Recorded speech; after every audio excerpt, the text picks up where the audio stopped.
warahmatullahi wabarakatuh. Perkenalkan, saya Sasmita dari jurusan Pendidikan Fisika NIM 20600011856, kelas Fisika 12. Di sini saya akan menjelaskan teori dari atom Rutherford.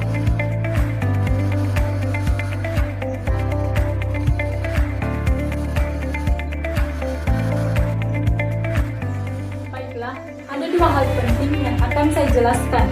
Yang pertama yaitu eksperimen hamburan partikel oleh sinar alfa, dan yang kedua adalah model atom Rutherford. Baik, pertama-tama saya akan menjelaskan terlebih dahulu tujuan, indikator, dan manfaat dari materi yang akan saya bawakan ini. Nah, adapun tujuan dari materi ini adalah untuk mengetahui eksperimen hamburan partikel oleh sinar alfa oleh Rutherford, dan yang kedua untuk mengetahui model atom dari Rutherford itu sendiri. Nah, indikator dari materi saya ini yaitu mahasiswa mampu mempelajari eksperimen hamburan partikel sinar alfa oleh Rutherford dan kawan-kawan. Nah, yang kedua yaitu mahasiswa mampu mempelajari model atom dari Rutherford itu sendiri. Nah, adapun manfaat dari materi saya ini yaitu mampu mengetahui eksperimen hamburan partikel sinar alfa oleh Rutherford dan kawan-kawan. Dan yang kedua adalah mampu mengetahui model atom dari Rutherford itu sendiri. Yang akan saya jelaskan pertama yaitu tentang eksperimen hamburan partikel sinar alfa. Nah, pada tahun 1911, Rutherford bersama kedua muridnya yaitu Hans Geiger dan Ernest Marsden.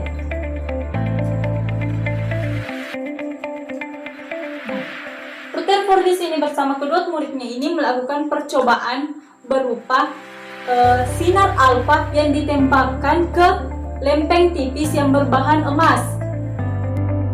Sebelum melakukan percobaan eksperimen hamburan partikel sinar alfa ini, yaitu Rutherford ini menyangkal teori atom dari J.J. Thomson yang mengatakan bahwa teori atom J.J. Thomson ini berupa bola pejal yang di dalamnya terdapat elektron-elektron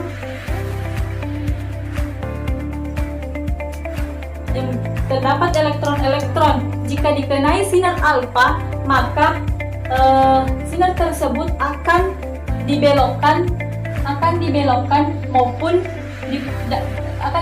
dan dipantulkan kembali. Nah, itu adalah teori dari J.J. Thomson.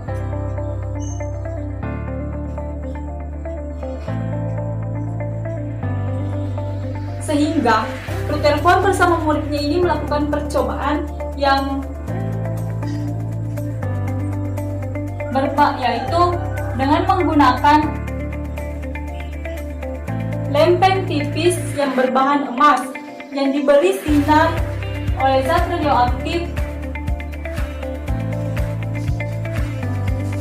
berupa sinar alfa. Sinar ini ditembakkan ke lempeng tipis ini. Nah, sehingga sinar ini sebagian besarnya itu diteruskan.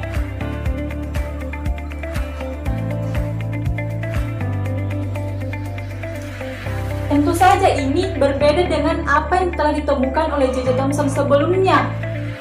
Nah, sebagian kecilnya lagi ada yang dibelokkan dan ada pula yang dipantulkan.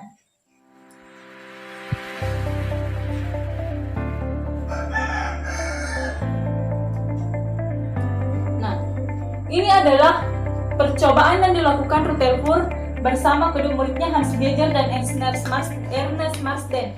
Nah, kenapa bisa sinar alfa ini sebagian besarnya diteruskan, dan ada pula yang dibelokkan dan ada pula yang dipantulkan. Nah, jika kita menggambarkan lebih jelasnya, di dalam lempeng tipis yang berbahan emas itu terdapat atom-atom. Misalkan ini adalah atom-atom yang berada pada lempeng tipis tersebut yang diberikan sinar alfa.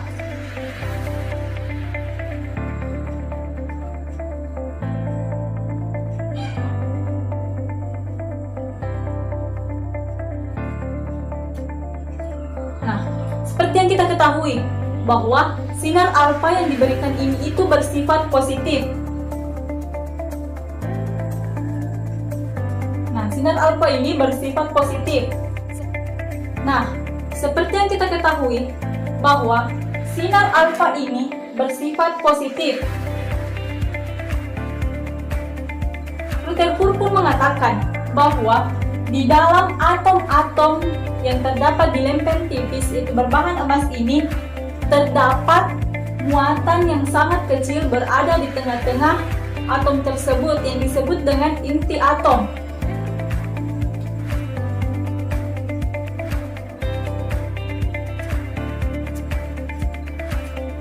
Nah, titik ini merupakan titik muatan yang bersifat positif, sehingga sinar alfa jika kita tembakkan ke lempeng tipis tersebut, yaitu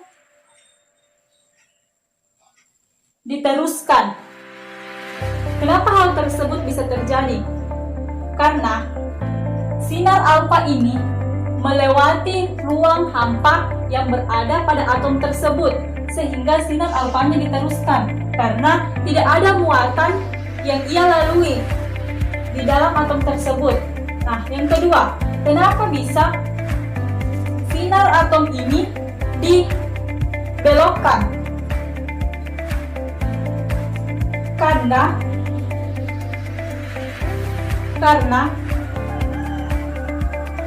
sinar alfa ini melewati bagian pinggir dari inti atom, sehingga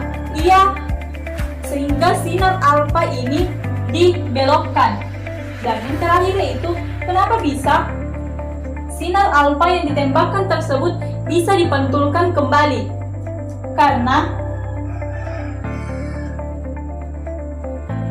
sinar alfa ini tepat menyentuh bagian inti atom tersebut, sehingga apabila muatan positif ketemu dengan muatan positif, maka ia akan saling tolak menolak.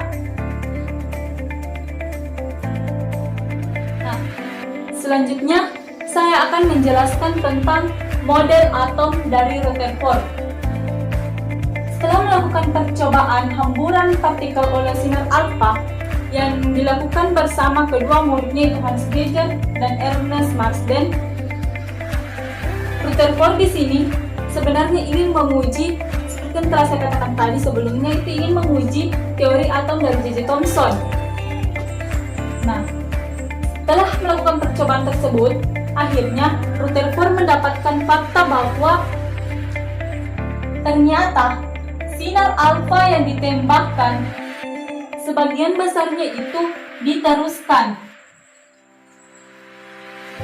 Nah, sebagian besarnya itu diteruskan dan sebagian kecilnya dibelokkan dan dipantulkan seperti kata J.J. Thomson tersebut.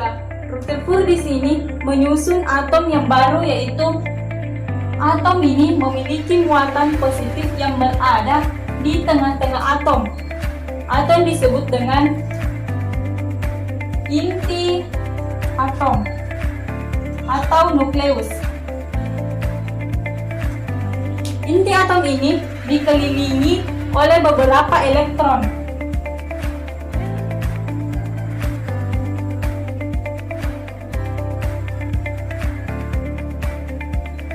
Sehingga sinar alfa yang tadi telah dipercobakan oleh Rutherford bersama kedua muridnya, yaitu kebanyakan diteruskan atau sebagian besarnya diteruskan karena melewati bagian-bagian ruang hampa oleh atom ini. Nah, Sehingga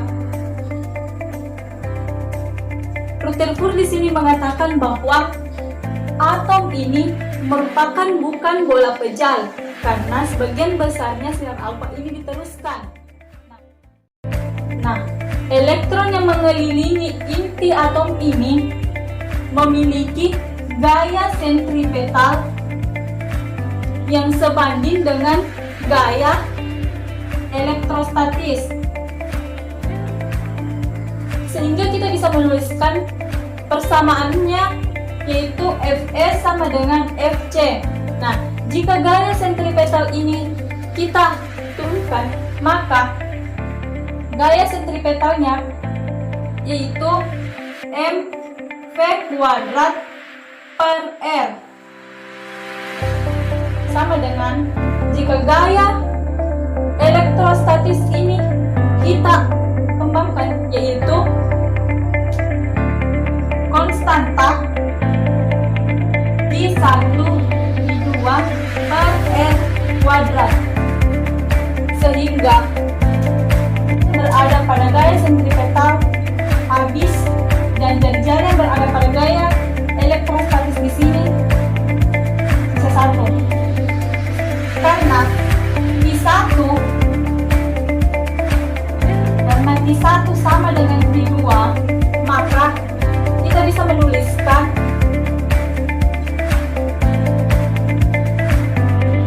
yaitu mv kuadrat sama dengan Q kuadrat per r. Nah, sehingga kita bisa mendapatkan persamaan pertama yaitu mv kuadrat sama dengan Q kuadrat per r. Nah, selanjutnya pada saat elektron ini mengelilingi inti atom akan dipengaruhi oleh energi kinetik dan energi potensial. Nah, jadi kita bisa menuliskan energi sama dengan energi kinetik ditambah dengan energi potensial. Nah, energi kinetik ini kita bisa memperoleh yaitu 1/2 mv kuadrat ditambah dan energi potensial ini yaitu konstanta Q1 Q2 per r. Dengan mensubstitusikan persamaan pertama ke dalam Q1 yang bermuatan positif dan Q2 yang bermuatan negatif,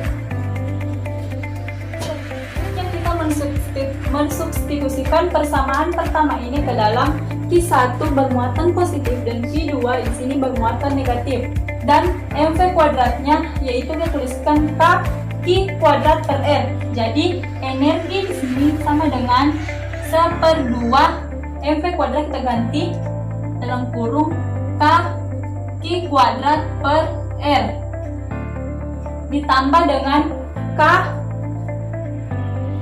Q1-nya bermuatan positif dan Q2-nya yang bermuatan negatif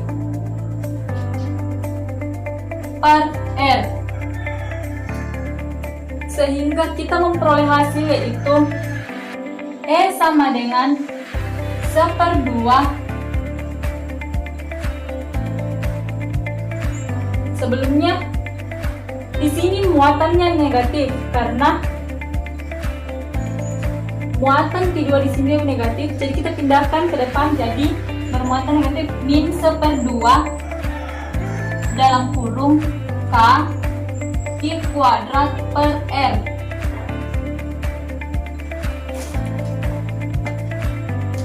Nah, inilah persamaan akhir yang kita peroleh dari energi elektron.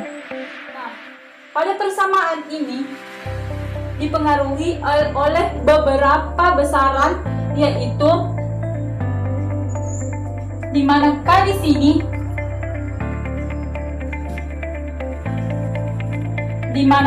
sini merupakan konstanta yang bernilai 9 dikali 10 pangkat 9 nm kuadrat per c kuadrat. Nah, kemudian besaran yang kedua yang mempengaruhinya yaitu adalah Q, di mana Q adalah muatan yang bernilai 1,62 dikali dengan 10 pangkat min 19 kolom. Nah, kemudian yang ketiga yaitu jari-jari. Nah, jari-jari di sini adalah jarak antara inti atom dengan elektron. Nah, ini adalah merupakan jari-jari dari jarak antara inti atom dan elektron. Itulah beberapa besaran yang mempengaruhi energi dari elektron tersebut.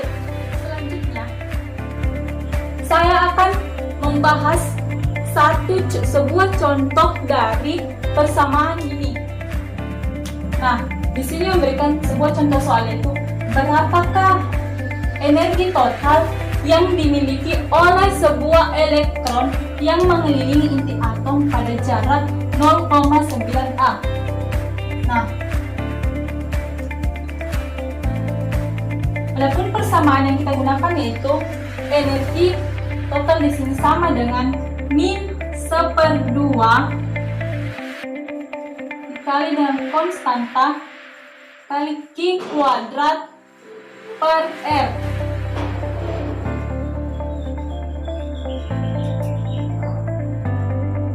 Akan tetapi, yang diketahui dalam soal hanya jarak. Di sini tidak menuliskan muatan dan konstanta. Tapi sebelumnya saya telah menjelaskan nilai dari muatan dan konstanta, yaitu konstanta bernilai 9 dikali 10 pangkat 9 nm kuadrat per c kuadrat.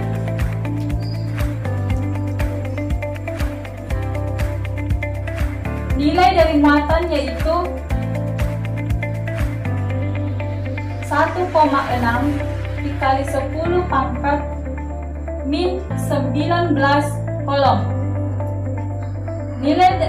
Nilai dari jari-jari yaitu 0,9 A.